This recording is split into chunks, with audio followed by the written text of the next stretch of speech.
میں ایک آپ کی خدمت میں درد دل بھی پیش کرنا چاہتا ہوں اور اسلامی مسائل میں ایک مسئلہ بھی پیش کرنا چاہتا ہوں۔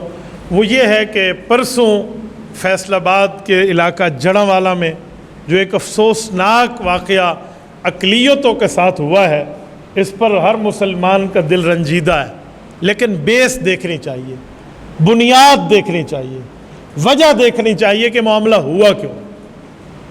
مسئلہ یہ ہے کہ آج ہمیں میڈیا وہ پورا سچ نہیں بتاتا جو بتانا چاہیے۔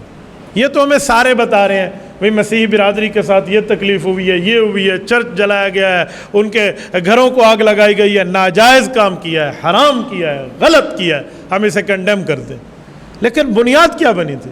پورے پاکستان میں عیسائی بستے، آج تک کسی مسلمان نے کسی عیسائی کے چرچ کو جلانے کی ہمت نہیں کی اور نہ وہ کرے گا۔ کسی عیسائی کے گھر کو جلانے کا وہ سوچ بھی نہیں سکتا مسلمان۔ ہم ان کا احترام کرتے ہیں، اقلیتوں کا، مائنارٹیز کا ہمارے ہاں قدر ہے۔ وجہ کیا ہے؟ معاملہ کیا ہے؟ یہ ہمیں میڈیا نہیں بتا رہا۔ بھائیو، وجہ یہ تھی کہ مسیحوں میں سے 2 شخصوں نے قرآن کریم کو جلایا، قرآن کریم کی بے حرمتی کی، اللہ کے کتاب کی توہین کی۔ پھر آگے لوگوں نے رد عمل دیا۔ میں سمجھتا ہوں یہ رد عمل غلط ہے، یہ رد عمل نہیں تھا جو دیا ہے، یہ نہیں دینا چاہیے تھا، لیکن یہ بھی تو بتایا جائے کہ قرآن کریم کی توہین ہوئی ہے۔ میں بہت حیران ہوں، میں نے رات تمام میڈیا چینلز کا وزٹ کیا ہے، سارے بتا رہے ہیں کہ وہاں انجیل شریف جلائی گئی ہے، چرچ جلائے گئے ہیں، مسیح برادری کے گھر جلائے گئے ہیں۔ میں نے کہا یہ 100% غلط ہے، حرام ہے، ناجائز ہے۔ اقلیتوں کا تحفظ کرنا مسلمان کی ذمہ داری ہے، لیکن وہاں قرآن کریم کی بات تو کی جائے نا۔ مسلمانوں کے دل کتنے چھیدے ہوئے اور غمزدہ ہیں سویڈن کے واقعے کے بعد۔ وہاں سرکاری لیول پہ پرمیشن ملی اور انہوں نے قرآن جلایا اور سب مسلمانوں نے اس پر احتجاج کیا۔ تو اب یہ سینسیٹیوٹی برقرار تھی اور موجود تھی کہ اس دوران قرآن کریم کی توہین ہوتی، تو پھر اس طرح کے معاملات تو معرض وجود میں آئیں گے۔ میں کبھی اس طرح کی بری حرکتوں کو اپریشیٹ نہیں کر رہا، لیکن قرآن کریم کی بات تو کی جائے نا۔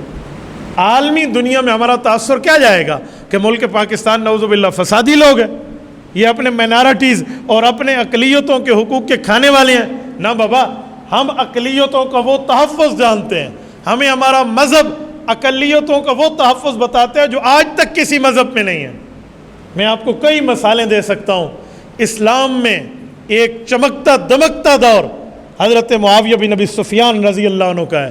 حضرت معاویہ کے دور میں ایک عیسائی بستی کو فتح کیا گیا اور اس پر مسلمانوں نے اپنی حکمرانی قائم کی، اور وہاں اسلام کا حکم یہ ہے کہ جس وقت مسلمان مفتوحہ علاقے میں پہنچیں تو تمام اقلیتوں کو تحفظ ہوگا، وہ 1 سال کا جزیہ دے گئے مسلمانوں کو، تو وہ جزیہ وصول کر لیا گیا۔ لیکن اتفاق سے 6 ماہ کے بعد وہ بستی حضرت معاویہ رضی اللہ عنہ کو جنگی حکمت عملی کے تحت چھوڑنی پڑی۔ تو 1 سال کی حفاظت کا ان کا ٹیکس لے چکے تھے، تو حضرت نے وہاں رجسٹر کھلوائے، وہاں دیوان کھلوائے، لسٹیں دیکھی کس سے کتنے پیسے لیے تھے، اتنے لیے، ان کے 6 ماہ کے پیسے واپس کر دو، ہم اگلے 6 ماہ میں ان کی حفاظت نہیں کر سکتے۔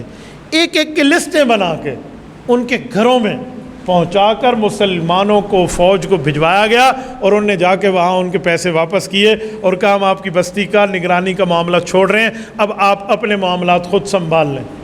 عیسائی، یہودی، مجوسی، ان جیسے لوگ رونے لگ گئے، ان کی آنکھوں میں آنسو تھا، فیملیز رو رہی تھی کہ یار یہ کام تو ہم سے ہمارے لوگوں نے بھی نہیں کیا، اتنی اچھائی تو انہوں نے بھی نہیں کی جتنی اچھائی آپ کے اسلامی حکمران نے ہمارے ساتھ کی۔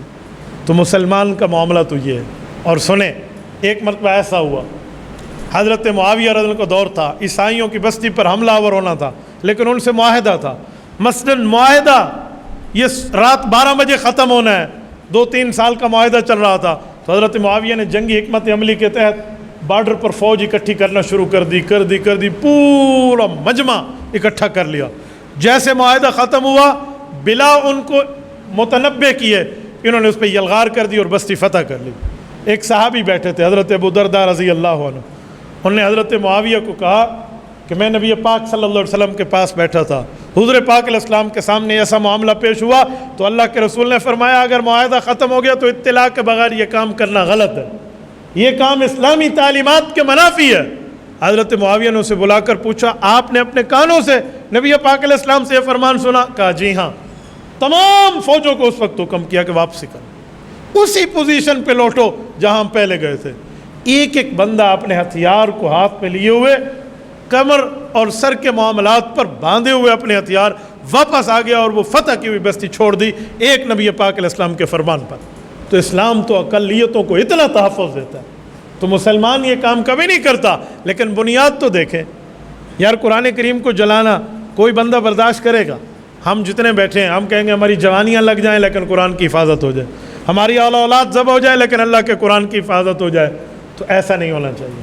اور پھر جن لوگوں نے وہاں آگ لگائی ہے، یہ کوئی اسلامی تعلیمات نہیں ہے، کوئی ان کو اسلامی تعلیمات اور علماء کا جو ہے نا کیا کہتے ہیں، نہ ساتھ تھا نہ ہے نہ ہوگا۔ ان کے خلاف کارروائی کرنی چاہیے، میں اس کی تائید کرتا ہوں۔ لیکن جنہوں نے قرآن کریم کی عظمت کے خلاف کام کیا ہے، اور ہماری معلومات میں وہاں کے اسسٹنٹ کمشنر وہ بھی اسی معاملات میں شریک ہیں کہ وہ بھی انہی کے ساتھ، انہی کے مذہب سے متعلق، اور انہی میں اس نے نرمی برتی ہے جس کو ہٹا بھی دیا گیا ہے۔ ان کے خلاف بھی انکوائری ہونی چاہیے، یہ بھی پوچھا جائے کہ انہوں نے سرکاری اجازت کے معاملات اور اس ایمان پر کیوں قرآن کریم کی بے حرمتی کی ہے۔ تو آج میڈیا آدھی بات پیش کر رہا ہے، تو میں نے آپ کی خدمت میں فلی پکچر پیش کی ہے تاکہ دونوں سائیڈوں سے معاملات سامنے آئیں اور دونوں سائیڈوں سے ہمارے سامنے حالات آئیں۔ یاد رکھو کبھی ایک نقطہ نظر کو دیکھ کے بندہ بات نہ کرے، مکمل دونوں طرف سے سنیں۔ حکیم لقمان رحمہ اللہ فرماتے ہیں اپنے بیٹے کو نصیحت کرتے ہو کہ بیٹا، اگر تیرے پاس کوئی شخص آئے اور آ کر یہ کہے کہ مجھے فلاں بندے کے پاس چل کے مجھے بدلہ نکال کے دے، بدلہ لے کر دے، اس بندے نے میری آنکھ نکالی ہے اور آنکھ کا ڈیلا اس نے ہاتھ کی ہتھیلی پہ رکھا ہو، تو فرمایا بیٹا جلدی نہ کرنا، اس سائیڈ کو بھی سن لینا، ہو سکتا ہے یہ اس کی دونوں آنکھیں نکال کے آیا ہو۔ تو پہلے یہ بھی دیکھنا چاہیے، تو پوری سچویشن کو بندہ دیکھے تب جا کر یہ معاملہ ہو۔ ہم کتنے سال سے مینارٹیز کے ساتھ رہ رہے ہیں، ہم میں سے تو ایسا کچھ بھی نہیں ہوا۔ رات ہمارے علماء کرام نے بیٹھ کے عیسائی بشپ کے ساتھ، ان کے جو محترم ہیں، بزرگ ہیں، ان کے جو اکابرین ہیں، ان کے ساتھ بیٹھ کے پریس کانفرنس میں اس غلط کام کو کنڈیم کیا ہے۔ کتنا اچھا ہوتا کہ قرآن کریم کے ساتھ بے حرمتی کے معاملات پہ وہ طبقہ بھی ہمارے ساتھ بیٹھ کے اس کو کنڈیم کرے۔ اللہ پاک آپ کو رم صراط مستقیم عطا فرمائے۔